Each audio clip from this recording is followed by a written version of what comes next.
Hello and welcome back to another new video guys. आज की video में हम बात करने वाले कश्मीर में जो घटना घटी है उसका बारे में, और ये मेरा शायद कश्मीर की घटना की पार्ट 4 होने वाले है, जहां पर हम जानने वाले इससे पहले जो कश्मीर में एक बस एक्सीडेंट हुआ था जहां पर गिरा या फिर 10 लोगों की मौत हुआ था उसका बारे में। लेकिन वो एक्सीडेंट नहीं था, वो एक अटैक था। इसके अलावा कश्मीर में जो 22 अप्रैल को घटना घटी है उसका बारे में भी आज हम बात करने वाले। बाकी आज की वीडियो की शॉर्ट आउट जाते हैं फैक्ट बाई को, जिसका चैनल का लिंक आपको डिस्क्रिप्शन में मिल जाएगा। 9 जून 2024 राष्ट्रपति भवन में 9000 से ज्यादा वीआईपी गेस्ट के सामने पीएम मोदी अपने तीसरे टर्म की शपथ ले रहे होते। मैं नरेंद्र दामोदर दास मोदी। तभी एक न्यूज सामने आती है कि कश्मीर के रियाजी इलाके में एक बस खाई में जा गिरी।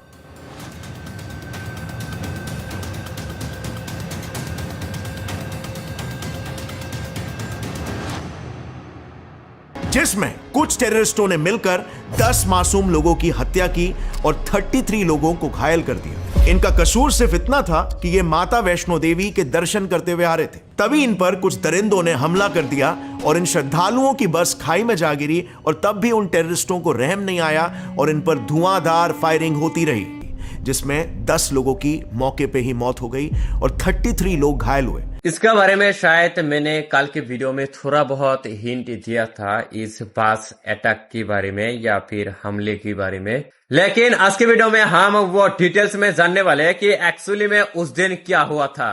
शुरुआत में सबको यही लगा कि ये कोई एक्सीडेंट होगा, बिकॉज माउंटेनियस एरियाज में ऐसे एक्सीडेंट्स होते हैं, but in reality Vaishno Devi से दर्शन करके आ रहे इन इनोसेंट श्रद्धालुओं का बकायदा इंतजार किया जा रहा था। बस में लोग मां के भजन करते हुए आ ही रहे थे कि अचानक से गोलियों की आवाज सुनाई देने लगी। इससे पहले किसी को भी कुछ समझ आता, एक गोली ड्राइवर को सीधा जाकर लगी, जिस वजह से बस डिसबैलेंस होकर खाई में जा गिरी। अकॉर्डिंग टू सर्वाइवर्स, उनके बस पर 2 से 3 टेररिस्टों ने ओपनली फायर किया और बस गिरने के बाद भी उन लोगों ने कंटिन्यूअसली अपने अटैक्स को जारी रखा। बहुत तेज तेज गोलियां चलाने लगे, और अगर वो लोग ऊपर आ जाते तो आज हम ये इस अस्पताल में और इस गंभीर में हम नहीं रह पाते। अब हम सभी को पता है Kashmir is a naturally blessed state, जिस वजह से कश्मीर के जीडीपी में टूरिज्म एक बहुत ही बड़ा कंट्रीब्यूटर है, जिससे अगेन फायदा वहां के लोकल कश्मीरियों का ही होता है। मैं सच बताऊं तो मेरा एकदम मतलब खुद का एक्सपीरियंस से बताऊं, खुद का अंदर से कश्मीर मेरा सबसे फेवरेट प्लेस था। और कश्मीर मेरा किस लिए सबसे फेवरेट प्लेस था, जिसको पता है वो मुझे कमेंट में बता देना, क्योंकि मैं उसके बारे में नहीं बताऊंगा। आप लोग बताओ कमेंट में किस लिए मेरा कश्मीर सबसे फेवरेट प्लेस था। और इन टेररिस्टों को ये किसी भी हालत में नहीं चाहिए कि कश्मीरीज का ग्रोथ एंड डेवलपमेंट हो, क्योंकि यही ग्रोथ टेररिज्म के रास्ते में रुकावट जो बनेगा। और इसी एग्जैक्ट वजह से टूरिस्ट पर अटैक करना, यात्राओं पर अटैक करना आज इनका प्राइमरी टारगेट बन चुका है। इस कावर्डली अटैक की जिम्मेदारी ली द रेजिस्टेंस फ्रंट ने, और उन्होंने सोशल मीडिया में पोस्ट करते हुए यह कहा कि this is just the beginning.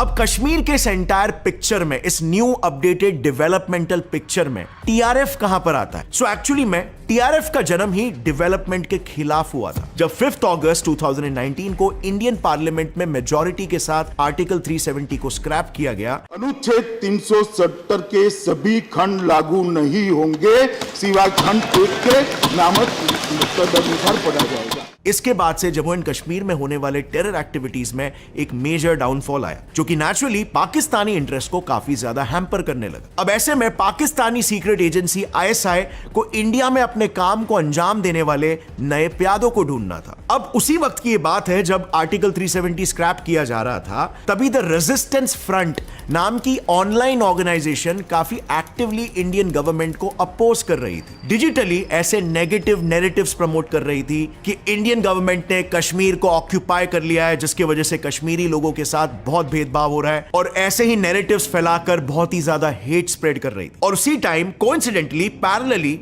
Pakistan के ऊपर एफएटीएफ के ग्रे लिस्ट की तलवार भी लटक रही थी। ग्लोबल एसोसिएशंस ने क्लियरली बोल दिया था कि अगर पाकिस्तान अपने टेरर ऑर्गेनाइजेशंस का कोई इलाज नहीं करता, स्पेशली लश्कर-ए-तैयबा जैसे ऑर्गेनाइजेशंस का, तो उसे फाइनेंशियल भीख मिलना बंद हो जाएगी। और इस वजह से पाकिस्तान को मजबूरन इन पर एक्शन लेना पड़ रहा था। सो कुछ सालों के लिए यह बिल्कुल क्लियर हो चुका था कि अब पाकिस्तान ओपनली पाकिस्तान से कश्मीर में टेरर और वायलेंस की खेती नहीं चला सकता था, और इसीलिए पाकिस्तान की ही आईएसआई ने एक प्लान बनाया। कश्मीर में एक ऑल्टरनेटिव टेरर ग्रुप को खड़ा किया जिसमें मोस्टली बैन टेरर ग्रुप्स जैसे कि लश्कर तैयबा और हिजबुल मुजाहिदीन के ही टेररिस्ट को वहां पर प्लेस किया गया और इन्हें नाम दिया गया द रेजिस्टेंस फ्रंट TRF। अब ये सभी ऑपरेशंस को एग्जीक्यूट करने के लिए TRF ने ग्राउंड लेवल पर एक बहुत ही स्मार्ट स्ट्रैटेजी बनाकर रखी थी to divide the Kashmiri people. उनका कहना था कि अगर किसी भी नॉन कश्मीरी को इंडियन गवर्नमेंट डोमिसाइल सर्टिफिकेट देगी तो उनको TRF जान से मार देगी, और ये इन्होंने किया भी है। जैसे कि इन टेररिस्टों ने non local jeweller Satpal ji का मर्डर किया just because he was given a domicile in Kashmir. बिल्कुल इसी तरह श्रीनगर में भी हुआ, जहां पर एक हिंदू और एक सिख टीचर की बेरहमी से हत्या कर दी गई क्योंकि उन्होंने स्कूल स्टूडेंट्स को इंडिपेंडेंस डे सेलिब्रेशन में पार्टिसिपेट करने को कहा। बट इस डिवाइड वाले स्ट्रैटेजी से उनका एंटी इंडिया वाला गोल अचीव नहीं हो रहा था despite committing such heinous crimes. तो इसके बाद इन टेररिस्टों ने अपना नेक्स्ट मूव चलाया to target the tourist in Kashmir. अब इस पूरे सीरीज ऑफ इंसिडेंट्स में अगर आप एक बहुत ही इंपॉर्टेंट चीज नोटिस करोगे जिसने इस TRF को स्पेसिफिकली एक टेरर ऑर्गेनाइजेशन बना दिया, वो था TRF का इंडियन गवर्नमेंट के खिलाफ ऑनलाइन जहरीला प्रोपोगेंडा स्प्रेड करना, नैरेटिव स्प्रेड करना। उनके इसी नैरेटिव स्प्रेडिंग एबिलिटी को ISI ने रिकॉग्नाइज किया और उनको एक फुल फ्लेज टेरर ग्रुप में कन्वर्ट कर दिया। महज 6 महीनों के अंदर एक ऑनलाइन प्लेटफॉर्म पर इंडिया के अगेंस्ट काम करने वाली ऑर्गेनाइजेशन यानी TRF अब एक फुल फ्लेज टेरर ग्रुप बन चुकी थी। अब कहने के लिए तो TRF ये क्लेम कर रही थी कि हम कश्मीरियों के प्रोटेक्शन के लिए लड़ रहे हैं, और बड़े इंटरेस्टिंगली पाकिस्तान ने भी शुरू से ही इस ऑर्गेनाइजेशन को ऐसे ही पोर्ट्रे करने की कोशिश भी की जैसे कि ये कोई जिहादी या एक्सट्रीमिस्ट ग्रुप नहीं है, बल्कि कश्मीरी लोकल्स का एक रेजिस्टेंस ग्रुप है इंडियन गवर्नमेंट के ऑक्यूपेशन के अगेंस्ट। और इसी पर्पस को दर्शाने के लिए, लोगों को मिसलीड करने के लिए इस ऑर्गेनाइजेशन का नाम द रेजिस्टेंस फोर्स रखा गया। लेकिन इनका यह फेक शो ज्यादा दिनों तक नहीं चला और 6 जून 2023 को इंडियन गवर्नमेंट ने द रेजिस्टेंस फोर्स को टेरर ऑर्गेनाइजेशन होने के पुख्ते सबूतों के साथ ऑफिशियली बैन कर दिया। मिनिस्ट्री ऑफ होम अफेयर्स ने अपने एक स्टेटमेंट में यह बताया कि रेजिस्टेंस की आड़ में एक टेररिस्ट ऑर्गेनाइजेशन चला रहे हैं जहां पर ये कश्मीरी यूथ्स को ब्रेन वॉश करने से लेकर पाकिस्तान से जम्मू एंड कश्मीर में ड्रग्स और वेपन्स की स्मगलिंग करते हैं। इनफैक्ट इन चीजों के लिए वो इंटरनेट और सोशल मीडिया पर फेक ट्रेंड्स बनाकर लोगों को इन्फ्लुएंस भी करते हैं। लेकिन मेन मुद्दे की बात यह है कि हमें इन नैरेटिव्स में नहीं आना चाहिए। हमारा नैरेटिव एकदम साफ होना चाहिए कि हमें देश के बारे में सोचना है, नेशन फर्स्ट। और इसीलिए आई एम प्रीटी सरप्राइज, इतना बड़ा अटैक इंडिया में हुआ लेकिन कितने ही सेलिब्रिटीज और इन्फ्लुएंसर्स हैं जिन्होंने इसके खिलाफ आवाज उठाई। जबकि अगर हम बात करें राफा की, तो बहुत से लोगों को राफा के पीछे का इतिहास ही नहीं मालूम था।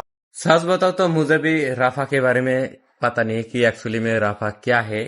शायद इस वीडियो में अभी आप लोग भी जानने वाले हो और मैं भी जानने वाला हूं कि एक्चुअली में राफा है क्या, कि गाजा पैलेस्टीन का क्या इशू चल रहा है, क्या इशू चल रहा है इजराइल के साथ। लेकिन फिर भी उन्होंने एक टेक्स्ट लिया, उसे कॉपी पेस्ट कर दिया। बहुत सारे सेलिब्रिटीज ने लिटरली उसे कॉपी पेस्ट करके आगे डाल दिया जबकि उन्हें मुद्दे के बारे में कुछ भी नहीं मालूम। इसे कहते हैं प्रोपोगेंडा में आ जाना। बट वहीं पर इस टेररिस्ट अटैक को कंडेम करने के लिए कितने ही लोग आवाज उठा रहे। आई अर्ज यू ऑल गाइस कि अपने अपने लेवल पर जितना हो सके इसे कंडेम करो और ये मौके को यूज करो यूनाइट होने के लिए, बिकॉज ऐसे टेररिस्ट अटैक्स के टाइम पे हमें यूनाइट होना चाहिए। हमारी यूनिटी को देखकर इन टेररिस्टों के मंसूबों पर पानी फिर जाना चाहिए, इनका कॉन्फिडेंस शैटर हो जाना चाहिए कि ये लोग टस से मस नहीं होने वाले। अब पीएम मोदी ने अपने लेवल पर यह स्टेटमेंट तो पास कर दिया है कि इस पर स्ट्रॉन्ग एक्शंस लिया जाएगा, मेक श्योर किया जाएगा एक भी टेररिस्ट बच के नहीं निकले। पीएम मोदी ने क्या एक्शन लिया है या फिर पाकिस्तान के ऊपर क्या इफेक्ट पड़ने वाले हैं, वो सब कुछ हम नेक्स्ट वीडियो में जानने वाले हैं डिटेल्स में।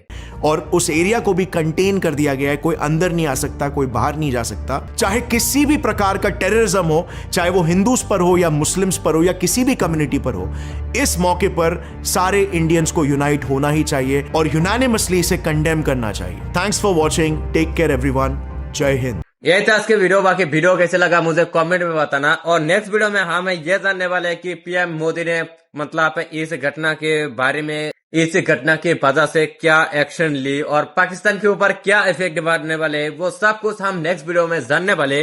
बाकी आज के वीडियो में बस इतना था। मैं मिलता हूँ नेक्स्ट वीडियो के साथ, तब तक के लिए वेट करो। Thank you so much guys.